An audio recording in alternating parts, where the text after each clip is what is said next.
Les Touaregs, les derniers bergers du désert, ces hommes et ces femmes nomades qui traversent au quotidien des kilomètres et des kilomètres dans la sécheresse de ce grand désert, à la recherche de quoi?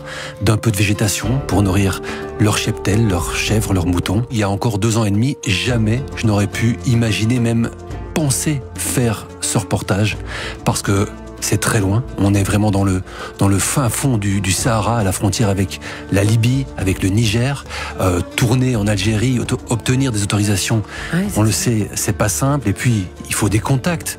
Par définition, ces bergers qui sont nomades, ils n'ont pas d'adresse mail, ils n'ont pas de téléphone, ils circulent. Et donc, je peux vous dire que dans le fin fond du Sahara, la connexion, elle est pas excellente. Donc, pour tout vous dire, j'y croyais même pas. On en avait parlé avec Renaud de ce reportage. Votre caméraman. Exactement. Et finalement, un matin, on a obtenu les visas et on a pu justement décider de se rendre dans ce fameux désert du Tassili Najer. Le Tassili Najer, c'est un des plus grands déserts au monde. Il est grand comme 2 fois la Belgique et c'est le plus beau. C'est le plus beau désert du monde. Oui, une fois que vous êtes là, vous n'avez pas encore trouvé les Touaregs non plus, donc ça reste compliqué. Ah voilà, tout l'enjeu il est là. Une fois qu'on arrive sur place, eh bien il faut les trouver, ces Touaregs. Ils sont nomades, donc il n'y a pas d'adresse, comme je vous le disais. Cette journée-là, quand on est arrivé à Djanet, ça a été sans doute une des plus longues journées de ma vie. On est parti d'Alger à 3h du matin pour prendre un vol, direction le sud, direction donc cette fameuse ville de Djanet. Et puis une fois sur place, on a rencontré nos interlocuteurs. Il y avait 2 guides qui sont aussi cuisiniers. Il y avait un gendarme qui nous accompagnait. Il y avait un interprète. Et tous ensemble, on a commencé à préparer nos affaires, notre bivouac, notre nourriture, parce qu'on allait partir pour plusieurs jours dans ce fameux désert. Et là, on a roulé avec des 4x4 pendant des centaines et des centaines de kilomètres. On a traversé des paysages absolument incroyable.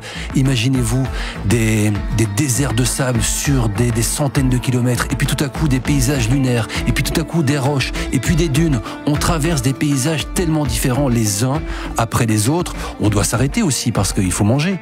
Et donc on s'arrête à l'ombre d'un rocher, on dépose un petit peu la nourriture, on s'assied par terre, on mange, et puis on reprend la route, et ça dure comme ça toute une journée, sauf que tout à coup la nuit tombe. Il est 4-5 heures de l'après-midi, dans le désert, la nuit tombe assez vite, et on se dit, mais est-ce qu'on va les trouver?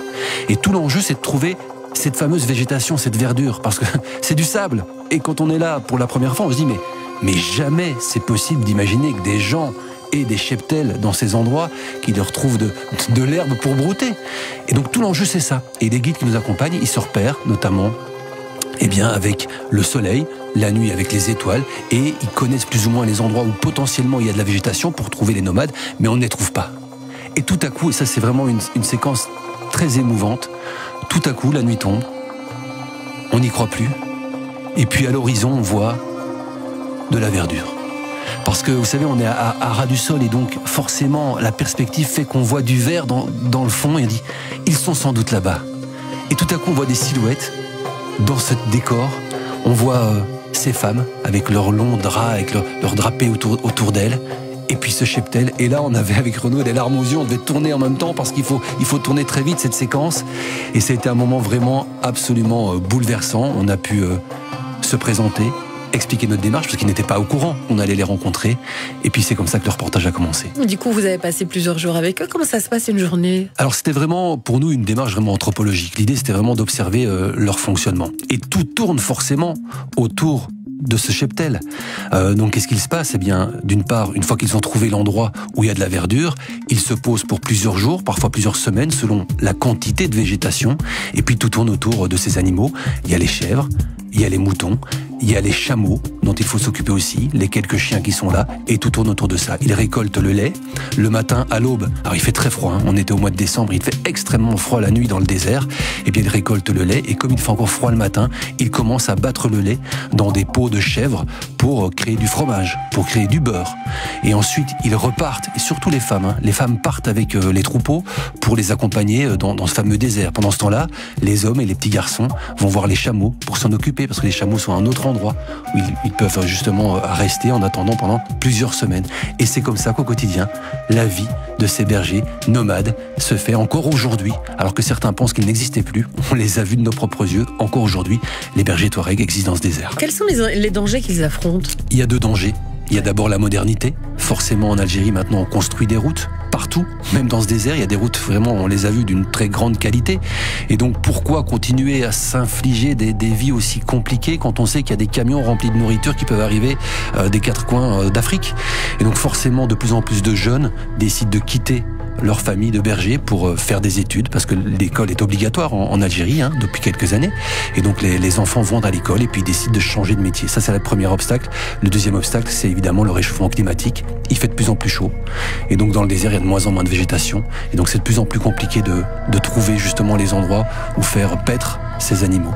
Et c'est comme ça qu'aujourd'hui, ces derniers bergers qu'on a vus, c'est sans doute le dernier patrimoine culturel, humain, justement de cette région qui a traversé des millénaires et qui encore aujourd'hui est là, dans ce désert, mais sans doute plus pour très longtemps.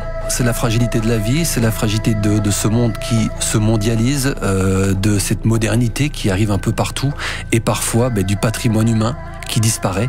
On a pu découvrir leur manière de faire du fromage, vous en avez parlé, le pain, une des plus anciennes techniques du monde, du pain, la taguela, qui est faite dans le sable.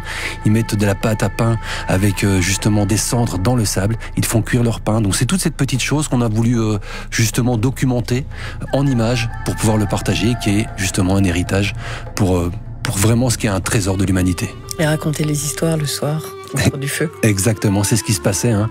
Comme il fait nuit très tôt, on fait des grands feux, on se met autour, on boit du thé, on mange et puis on se raconte des histoires. Nous, on raconte nos histoires de notre vie en Occident et puis eux, leur patrimoine. Et c'est comme ça, effectivement, que dans ces régions, se transmet le savoir entre les anciennes générations et les plus jeunes.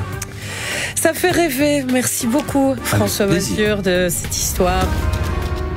Et si vous souhaitez découvrir encore plus de contenu de ce monde à part, n'hésitez pas à rejoindre notre communauté de voyageurs en vous abonnant à notre page Facebook.